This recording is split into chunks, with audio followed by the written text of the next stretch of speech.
Good evening. Good evening, and welcome to St. George's House in Conversation. I'm delighted that so many of you are able to be with us tonight, and I hope we'll have a very interesting and challenging conversation.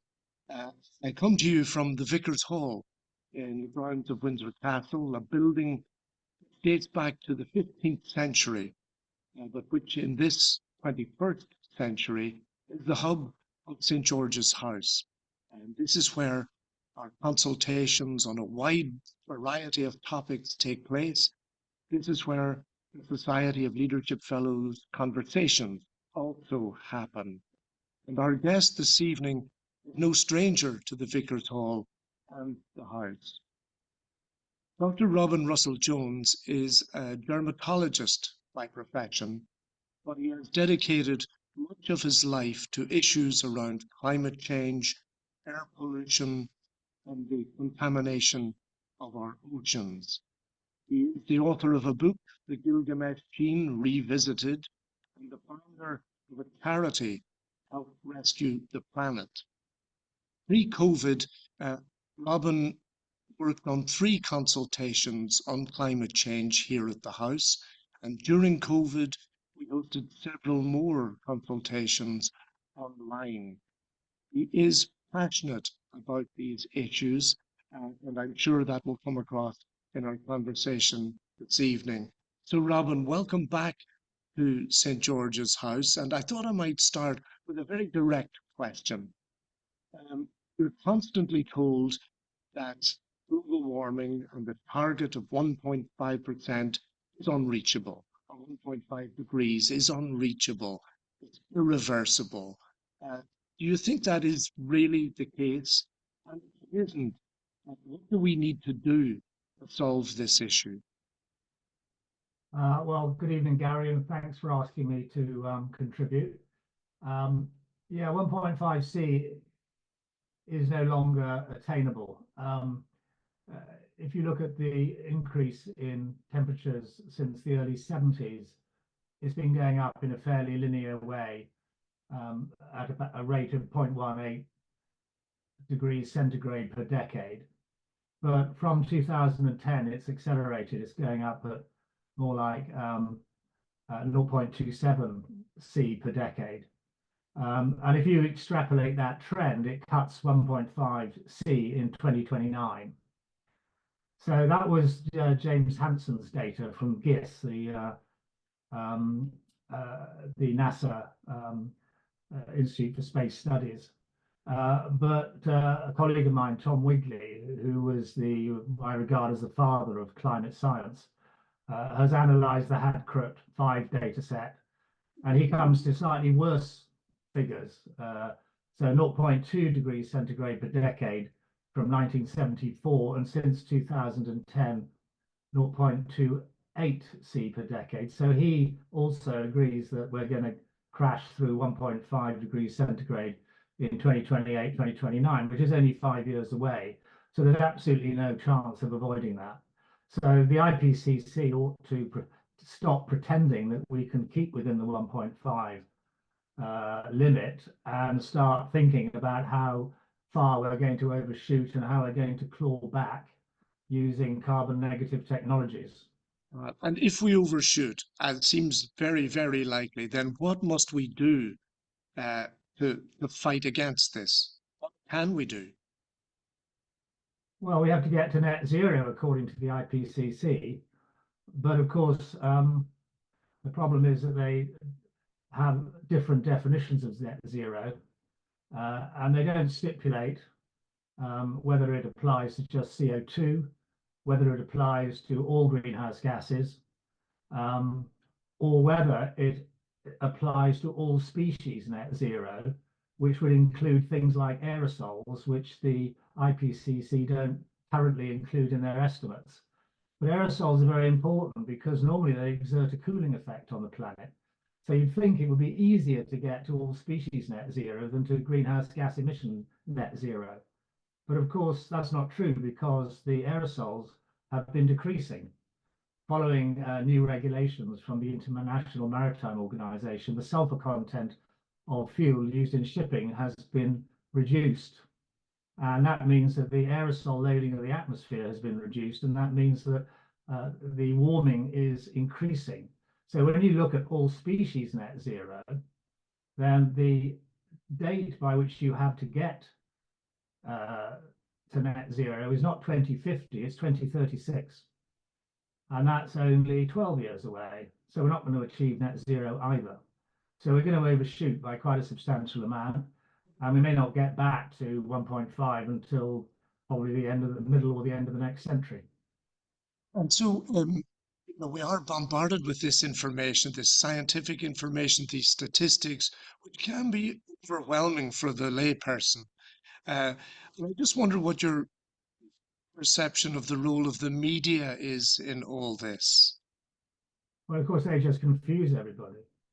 I mean, the trouble with journalists is they're not scientists. They are normally trained in the humanities. And of course, they're very good at writing. So in the humanities sphere, they are like expert violinists. But of course, when they blunder into the piano playing world of the scientific world, they're not very good at playing the piano, and they get everything back to front and they confuse the picture. And they don't have the confidence to recognize which bit of scientific data is rubbish and which bit is contains a kernel of truth. So they're not able to apply any critical analysis. I mean, I've been involved in environmental issues for 40 years, and there's only about 5 journalists that I think were any good. One was Harold Evans. When he was at the Times, he did a wonderful job supporting the Clear campaign. Geoffrey Lean, who was the environment correspondent at the Observer at the same time, Anthony Tucker, who was science correspondent at the Guardian, Fred Pearce, who was at New Scientist, and now the only one I rate is Jonathan Leake of the Sunday Telegraph. So these are the top journalists. I'd point out they're all old grey men, which may be a coincidence and may be very annoying to women who think that they are better journalists. They're not, in my experience. I'm just thinking as well, one of the issues seems to be coming to the fore, this business of population, the growth of population. And we had a question that came through, which just really wanted me to ask you about the sustainability of a world population of around 10 billion or so. I mean, can the planet cope with that? Well, the population of the planet well, if you go back to Neolithic times, the human population in about 9,000 BC, prior to agriculture, was about 7,000. So, sorry, 7 million inhabitants. And now it's sort of over 8 billion. So for every Neolithic ancestor, we now have more than 1,000 descendants who require heating and warmth and shelter and transport. So that's a problem. In Jesus's time, the population of the world was about 200 million. It didn't get to 1 billion until 1807, which was 50 years after the start of the Industrial Revolution. When I was born, it was 2.5 billion, and it's now over 8 billion. So it's gone up 3 times in my lifetime, and that is completely unsustainable. Population growth is a driver of climate change. I know there's a lot of people in XR and other movements who don't want to hear that. I was actually kicked out of an XR group for talking about population as a driver of climate change, but it's undeniable. And at the same time, I mean, if we don't control our own population, then nature will do it for us. That's the truth of the matter. And you said there, Robin, that it was about 40 years ago that you got interested in all this territory. What was it that inspired you? What lit the fuse? Oh, I had young children. I was living in central London, and an American neighbour asked me if I was worried about lead exposure for my children. And I said, "What do you mean?" He said, "Well, you've got lead in pipes in London, you've got lead in the air, and you've got lead in your water supply." And I hadn't really considered that to be a problem, but I started reading around the medical data, and I did become somewhat alarmed. I actually had my daughter's lead level measured back in 1978, and it was 23 micrograms per deciliter. She was 2 years old at the time. And in those days, the DHSS safe limit was 35. I mean, you got clinically lead poisoned at 80, so it wasn't a big gap. But they told me that 23 was fine. Well, now the American Pediatric Association say anything over 5 is a cause for concern. So I moved my family out of London in 1982. We moved out to the country to get away from lead pollution. And interestingly, that was covered by the Reader's Digest. And I knew that if we were going to be covered by someone like the Reader's Digest, that we were bound to win the campaign, because the Reader's Digest was the most conservative publication at that time that you could really imagine.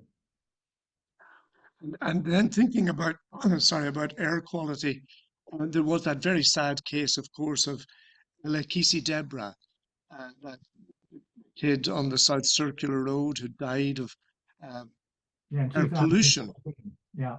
Yeah. Did that move the dial at all, do you think? Yeah, it did, because I mean, if you looked at the statistics, the Royal College of Physicians and Pediatric, Royal College of Pediatrics and Child Health produced a report in 2015, Every Breath We Take, the lifelong impact of air pollution.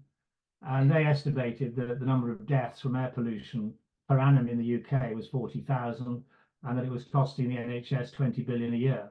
Those are the figures.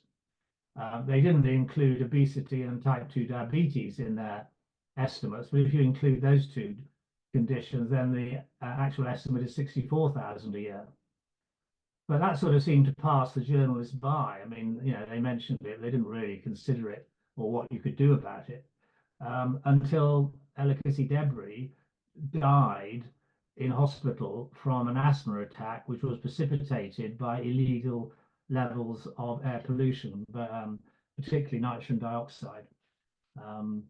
And then, of course, they really began to focus, but they should have focused before. I mean, think of the fuss that's made about the number of people who get killed on the roads through road accidents. I mean, it's less than 2,000 a year, and yet we have courses, we have fines, we have, you know, ridiculous speed limits of 20 miles an hour just to try and reduce the number of deaths.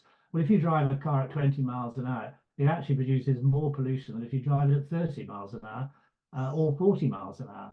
So we're actually probably contributing, you know, to a significant number of deaths through a 20-mile-an-hour speed limit, as we are going to save lives through road accidents. Yeah, I mean, it's interesting that you talk there about transport, because one of the questions that came through was really your view on the future of transport, because clearly petrol and diesel have no role long term. But how do you see battery and hydrogen electric vehicles playing out? Well, let me just say a word about petrol and diesel. I mean, the culprit is not petrol, it's diesel. The EU made a catastrophic error when they decided to go down the diesel route. The percentage of new cars that are diesel sold in this country was less than 10% before 2000, and then it went up to over 50% by 2015. So there's this huge move towards diesel. No other trading bloc in the world did it. Nobody, just the European Union. And they did it on the grounds that it was going to benefit climate change. But of course, it didn't benefit climate change because black carbon particulates have a greenhouse effect. So actually, the small fuel advantage from driving a diesel vehicle was more than negated by the black carbon that it produces. So that was all a nonsense. And then, of course, there were studies from New York where they took cord blood from women at birth and they measured the level of polycyclic aromatic hydrocarbons in the cord blood. And these are a subset of particulates that are known to be carcinogenic. So they're biologically dangerous. And they followed up the children, and the ones with the higher level of PAHs at birth had delayed development at 3 years. They had an IQ deficit of 4 to 5 points at 5 years. They had an increased rate of ADHD, depression, and anxiety at 6 years. They had reduced surface white matter in the brain at 8 years. And at 11 years, dysfunctional behavior became most significant. So that's a sort of seminal study, or a series of seminal studies, which really point the finger at diesel as a cause or a contributor to some of the mental health disorders that we see in modern children, in the modern era. And Robin, do you think, is there any sign of legislation stepping up to the mark Well, the from our government were politicians? taken to court, weren't they, 3 times by Client Earth because they didn't comply with the EU limits for nitrogen dioxide, which was 40 micrograms per cubic meter of air. So the government solution was not to comply with the standards, it was to leave the EU. They then decided to have an environment agency, and they had a sort of legislation around clean air. But the standards that they brought in for particulates is to get down to 10 micrograms per cubic meter by 2040. All right. Well, the WHO limit was 10, now it's 5. So they're aiming for twice the WHO limit in 16 years' time, which is hardly ambitious. So legislation, I mean, they could have, of course, have brought in stricter standards, but they chose not to because they didn't want to embarrass the manufacturers of diesel. And also agriculture produces a lot of secondary particulates from ammonia releases, and that also is very difficult for the government to get down below 10. But you asked me about future vehicles. So I don't think electric vehicles have a future. And they're unsustainable technology because you need a lot of rare metals, you need lithium, cobalt, copper. And firstly, they're in small supply. And secondly, what supplies there are have been cornered by the Chinese. If you look at a Tesla, only 10% of the lithium in a Tesla is recyclable. So it's an unsustainable business model. And it works for people who've got driveways. It's a good temporary fix, but it's not a long-term solution. I mean, the solution is either bicycles or Mr. Hydrogen. Yeah, and so that makes me think, particularly for us in the developed world, if we really want to solve this problem, are we going to have to simply accept a very different standard of living? Well, only if you think that the definition of progress is ever increasing GDP. And do you? GDP is an amoral construct. It has no benefit to society. If you're a what's the alternative, Robin? What's the alternative? If you're a drug dealer, you add to GDP. If you cut down a forest, you have no effect on GDP, unless, of course, you sell the forest, and then it increases GDP. So GDP is not a good measure to have a successful, happy society. You need a different measure. And what might that measure be? Is this the circular economics? Yeah, obviously, yeah.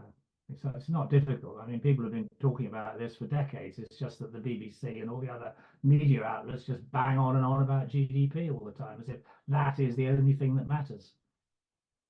And in terms of the undeveloped world, I mean, we're asking a lot of them. You know, we have our standard of living. We have made all the progress we've made. We're now asking them to be penalized as well. Are we? Well, Why so? aren't we saying to them, you know, you've got to get rid of the coal, you've got to get rid of this, you've got to get rid of that, you can't have this, you can't have that. Coal is a terrible way of producing energy anyway. I mean, there are far cheaper and far better ways of generating energy now. With wind and solar are way cheaper than coal. So where would you place nuclear? Very expensive. I mean, I think nuclear's got a role. I mean, the existing nuclear reactors are going to provide some of the base load if we're relying totally on renewables for our electricity supply. So nuclear has a role, but there are other better uses of nuclear. I mean, I've often said that, you could put SMRs, modular reactors, on ships. We have nuclear powered submarines, we have nuclear powered icebreakers, so why not have nuclear powered tankers? Another way is to put nuclear you can use to make hydrogen. It's called pink hydrogen. So you could have a system where you have nuclear reactors sitting on deserted islands manufacturing hydrogen, and then the ships fill up with the hydrogen from those remote islands. And that would be a very safe way of using nuclear and also generating hydrogen. So there's all sorts of stuff you can do if you've only got the imagination and the will to do it. But we haven't quite yet got to that inflection point where people suddenly stop objecting to every proposal and start thinking positively about it. We're almost there. And the nearest thing, I think, the one thing that's really pushed us a long way towards the inflection point was the decision by the European Court of Human Rights in favor of the little grannies from Switzerland, who complained that they were suffering risk of death from heat waves and that the Swiss government had a duty to protect their health. And they won the case. And that is huge because it was a Council of Europe decision. It wasn't an EU decision. So the Council of Europe is older than the EU. It has 46 countries, not 27, including, would you believe, Russia and the UK. So we're all bound by that decision. And of course, if governments now fail to comply with the Paris goals of 1.5, then they're going to find themselves in court. So that's a hugely powerful judgment. Yeah, and not one that has had a huge amount of attention. But interestingly, Rob, when you talk about the Paris judgment, thinking of the COPs, we've had what now? Is it 28 COP? Are they making any difference? None at all. No, big waste of time, really. I mean, they haven't had the slightest impact on the upward trajectory of greenhouse gas emissions. There's been a very slight slowdown. I mean, I think the rate at which GHGs were going up in the first decade of this century was 2.6% per annum, and now it's come down to 1.6. But it hasn't even peaked yet. And even if it does peak, that's not going to solve it. What you need is to stabilize the level of greenhouse gases in the atmosphere. That's what you need. And you'd have to have an 80% reduction in greenhouse gas emissions before you could stabilize the level of GHGs in the atmosphere. And is that really feasible? Yeah, it's doable, but it requires an awful lot more focus and leadership. I mean, we lack leadership. The funny thing in the 80s, I mean, we won a whole series of campaigns one after the other. I mean, we got lead out of petrol, we got catalysts on cars, we tightened ionizing radiation standards, the ozone hole was a major issue which got solved very quickly because they banned the CFCs. But of course, what people forget, I mean, everyone likes to think that, the environmentalists in those days were absolutely brilliant and all that. But a lot of it was to do with the fact that we had a scientist who was prime minister. Margaret Thatcher had a degree in chemistry from Oxford University. So she understood immediately the strength of any scientific argument that was put to her. She could actually analyze it for herself. And that's why we won all these campaigns. And I think one of the tragedies is that Margaret Thatcher didn't survive politically long enough to tackle global warming because she got it. I mean, Crispin Tickell talked to her and she got it. And she made some wonderful speeches about it. But then, of course, she was kicked out over Europe. But if she had been Prime Minister of the UK at the same time as Al Gore was Vice President in the United States, between them, they could have corralled world leaders into action on climate. That was the window of opportunity, but it missed. And is there anybody on the global stage at the moment who gets it? Oh yeah, all the islands in the Pacific get it because they're holding their cabinet meetings underwater. Yeah. Yeah, and of course, with the water levels increasing and the possibility of water wars, that's going to have huge implications for migration and population movements. So what do you think the impact of that is going to be? That's going to put much more pressure on resources, etc. Yeah, well, one of the things that's very worrying is the fact that temperatures don't go up evenly over the globe. So temperatures increase more over land than over water. So they're higher in the northern hemisphere than the south because there's more land in the north. So I mean, when I was sort of in the run up to COP26, I made the point that global warming was 1.2 C globally, but over Europe it was 2 degrees centigrade, and over the Arctic it was more than 3. So the maximum effect is happening at the poles, at extreme latitudes. And you see in the Arctic that the sea ice is melting. So that's a positive feedback system, because then because there's no sea ice, the sun doesn't get reflected off the surface of the ice. So more is absorbed by the oceans. So that's a positive feedback effect. And then you start seeing huge temperature fluctuations in the Arctic. I mean, there were temperatures recorded 35 degrees centigrade above the seasonal average. And then you started getting wildfires in the Arctic, which have never been seen before. And of course, wildfires not only destroy the vegetation, they also produce soot, which blankets the snow, and then you get more heat absorption. So lots and lots of positive feedbacks going on. And then there's other feedbacks that are going on, like methane. So as the world warms up, permafrost starts to thaw and releases methane, which is a powerful greenhouse gas. So that's another positive feedback.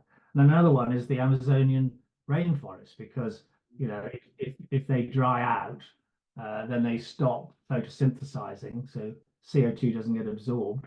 If there are fires, then they emit more CO2. So parts of the Amazon have already turned from a carbon sink into a source of carbon. So these positive feedbacks are going on all the time, and there's lots of them. And I can't remember how many there are, but there's multiple feedbacks. And of course, you can get a cascade effect, whereas one feedback will feed into the next, and they'll start going down like dominoes. And we don't know how far away we are from that happening.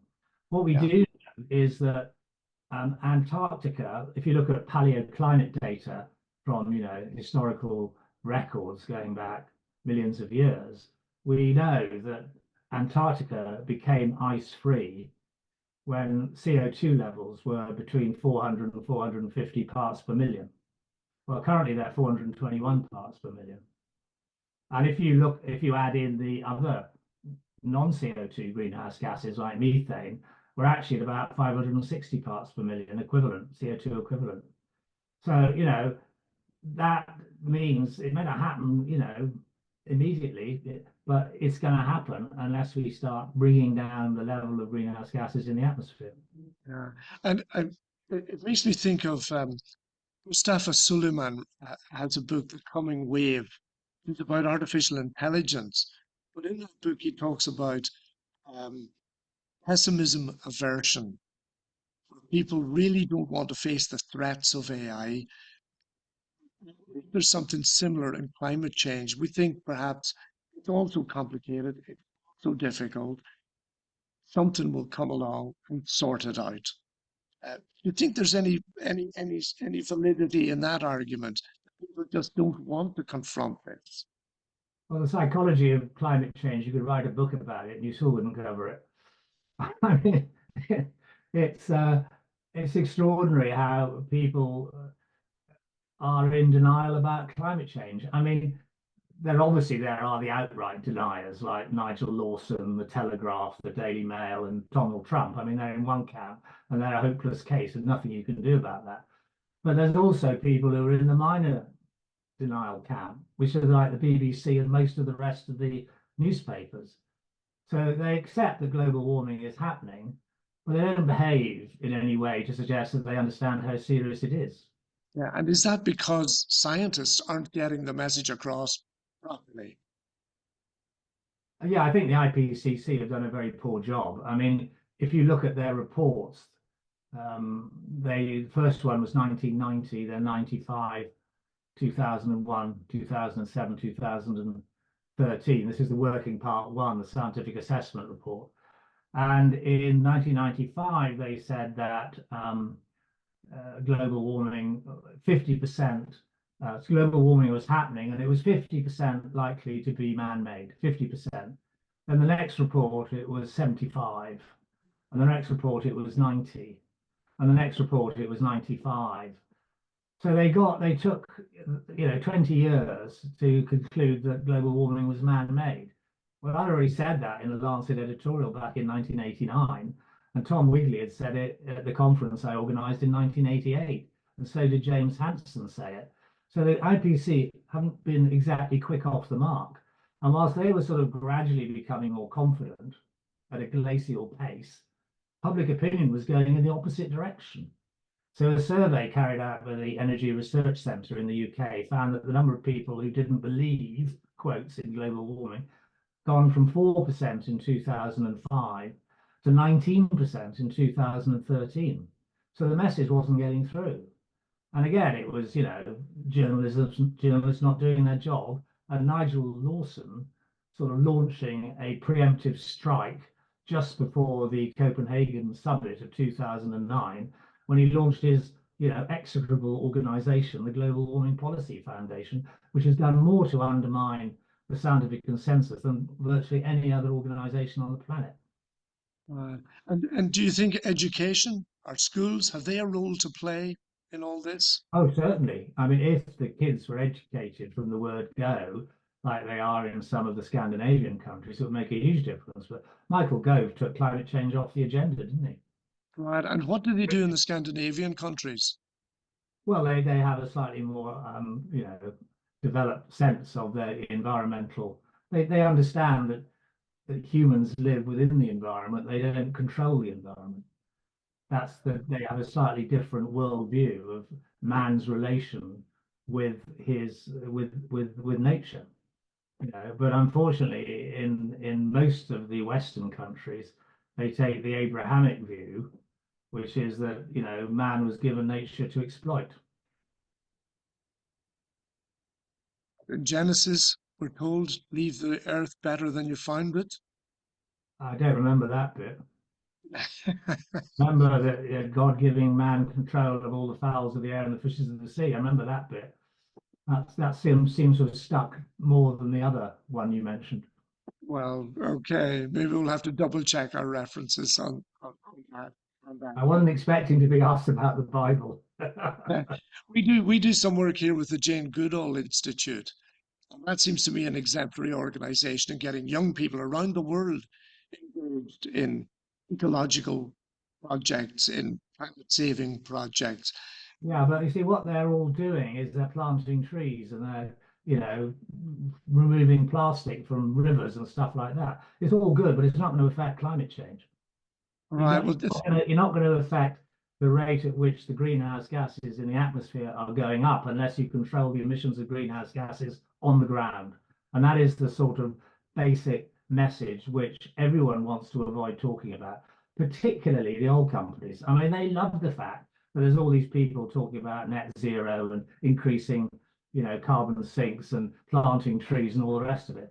Fine, you can do all that. It won't do any harm, but it sure won't bring down the level of greenhouse gases in the atmosphere. so if you had your way, how would you turn this around? How would you get this Well, message across? well, you need a way of imposing a tax on carbon. The only Yeah. thing that the oil companies understand and the only thing that the journalists understand is taxes. So tax carbon, and then you'll see the very quick results. And the way, of course, you can't just put a tax on carbon because everyone would, you know, um, go berserk and resist it as hard as they could. But what you can do is introduce a global carbon incentive fund, Yeah. whereby you get high emitting countries to pay into a fund, and then the fund is distributed to low emitting countries. And the way you calculate how much they pay in, the carbon levy, if you like, is by looking at the average emissions per capita for the globe, which is about 4.8 tons of CO2 a year. And then you look at the carbon per capita emission from a particular country, and you take the difference between those two figures, multiply it by the population of the country, times whatever tax you want to put on a ton of carbon dioxide, say $30. And for the low emitting countries, you do the opposite. India's got a capita emission of CO2 of 1.9 tons per year. So their difference from 4.8 is 2.9. Multiply that by the population of India, which is what, 1.343 or something billion, and then multiply it by $30, they would receive $122 billion a year. And that would incentivize them not to go down the coal power, building more coal-fired power stations. They would then go down the renewable route because they want to go on getting that donation from the fund. They wouldn't want to increase their carbon per capita because then they would get penalized. So that's the way to do it. It also, of course, is a very nice financial instrument for imposing contraction and convergence, which was regarded way back at COP3 as the most equitable way of distributing carbon amongst the different nations of the world. But that's a financial instrument for doing it. How does such an instrument get traction? Very difficult, very difficult. I tried very hard in the run up to COP26 to introduce the idea. What I said was it had to be based not on production of carbon dioxide, but on consumption. So, it's no good China paying a penalty because they're making all of our goods, which we then import. To be fair, it has to be a consumption-based calculation, not a production-based calculation. And of course, if you do that to the UK, they come off very badly, because if you look at the production-based emissions from the UK, they're actually quite good. They're not very much, not only slightly above the global average. But if you look at consumption-based, it goes from 5.5 to 8 tons of CO2 per head per year. So that's a big difference. So instead of paying one, there's a difference of just 1 ton between, because I know it's not even less than that, it's 0.7 tons between the global average and the production-based emissions. It's now 4.3. So it's like, 4 or 5 times more. So the British government didn't like the idea. So they sort of ditched it, I think, or sat on it. But what they should have done was to have a little bit more imagination, because let's not forget, Britain started the Industrial Revolution. If you look at historical emissions, the highest is America, I think, with 26% of all CO2 emitted since 1750. But Europe's right behind there with 22%. And the UK is a very large part of the European, contribution. So, we started all this with the Industrial Revolution. So we ought to lead the world out of this mess. And the Global Carbon Incentive Fund is the way to do it. But they wouldn't promote it at COP26, and since then it's disappeared. I know that the Ramphal Institute tried very hard 2 years ago to get it on the agenda at the Commonwealth, and they failed there as well. But of course, what they could have done was they could have sort of trialed it by, the UK teaming up with an African country and then just doing it in a sort of experimental way, not using $30 per ton of CO2, but say just $1, and just working out the wrinkles in the system and working out how it would work, and then presenting that then to the COP 27 or 28. Yeah. But of course, the trouble with the COPs is that they've now gone into the hands of the fossil fuel industry. I was just going to, is there any chance of this being brought to COP29? Next one's in Azerbaijan. Oh, really? That's a big, another big fossil fuel producing country. So they're not going to get any. So it's not going to get at all. Yeah. So I think the Commonwealth is the best way forward. I think the Commonwealth ought to pick it up, because they could do something and they could show the rest of the world how to do this, how to solve the problem of how do you put a tax on carbon. Because at the moment, the world is subsidizing the fossil fuel industry to the tune of $7.5 trillion a year in terms of health costs and in terms of the damage that greenhouse gases do to agriculture. So we are subsidizing the fossil fuel industry. If you put a tax on carbon, you level the playing field, and then renewables become even cheaper. Okay. Well, we've just got a few minutes left, Robin, and we haven't touched on the contamination of the oceans, which I know is an area of big interest for you. And I wonder, there's legislation today, I see, in Parliament that has been kicked down the line a bit further. So any serious take on it seems to be less serious than it might have been. How bad is the situation in our oceans at the moment? There's a huge debate going on about it. I mean, everyone knew about it back in '95. There was a huge report produced by World Meteorological Organization, I mean, a whole series of top institutions on what might happen to the marine environment with pollution. But of course, it sort of got forgotten because all the money went to the IPCC. It all became about greenhouse gases and modeling and temperature predictions and stuff like that. And the ocean sort of got forgot about, which was probably a mistake. Because what's happening now is a couple of scientists called Dryden and Duncan, they're actually a man and wife. They've been sailing around the world taking samples to see what's happening to the plankton population. And they've mainly been sampling in the Atlantic at low latitude. So they're looking really at the equatorial region. But their data shows that plankton of 90% have gone. 90% have gone. Now, that's a pretty horrifying statistic because phytoplankton are the lungs of the world. I mean, they absorb CO2 and they emit oxygen. Half the world's oxygen comes from phytoplankton. So if they disappear completely, we're all going to asphyxiate, sort of, to put it very bluntly. Yeah. Now, of course, it's only in that particular area. So there's been a much longer term study of plankton numbers going on since 1958. And that shows that globally, phytoplankton have fallen by about 50%. Zooplankton, little animals like krill that eat the phytoplankton, they ingest the carbon. When they die, the carbon gets sequestered and falls to the ocean floor. So the ocean floor is the biggest carbon store on the planet, and we interfere with that process at our peril. But what's happening is that the marine surface microlayer, which is just the top few centimeters of the ocean, has become contaminated by a combination of forever chemicals which don't degrade, black carbon particulates, often saturated with polycyclic aromatic hydrocarbons, and microplastics.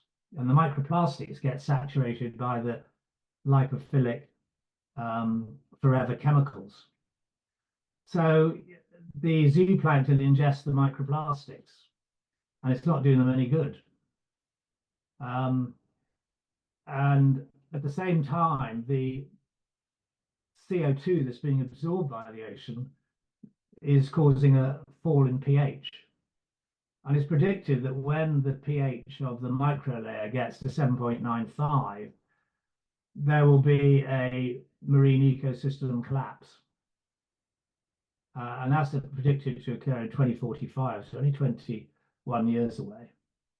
And if that system collapses, the surface microlayer loses its ability to control evaporation. Now, this is a really controversial bit, and I'm not yet managed to get a definite opinion on this, but what the argument from Dryden and Duncan is that the rate of evaporation will increase, there will be increased humidity.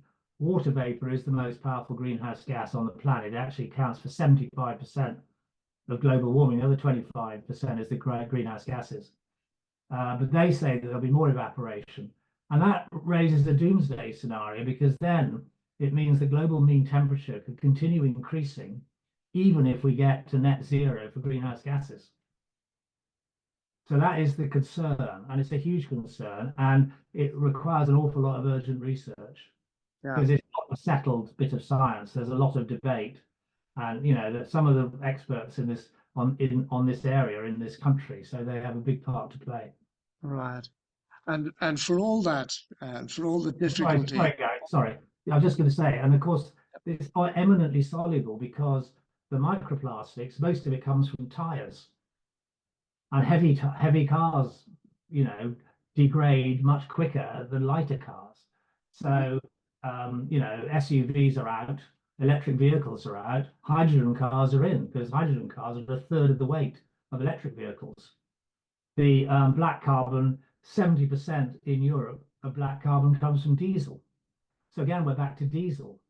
Yeah. And then we realized how catastrophic was Rishi Sunak's decision to delay the phase-out date for diesel for 5 years until 2035. Right. And the forever chemicals, well, the water companies discharge all that. And of course, and the big pharma and other culprits in the chemical industry, they've got alternatives which are not forever chemicals, but it's cheaper to go on using the forever chemicals. So there's got to be legislation to stop forever chemicals. We've got to get rid of diesel far quicker than we are doing, and we've got to stop microplastics from tires going into the oceans. Simple.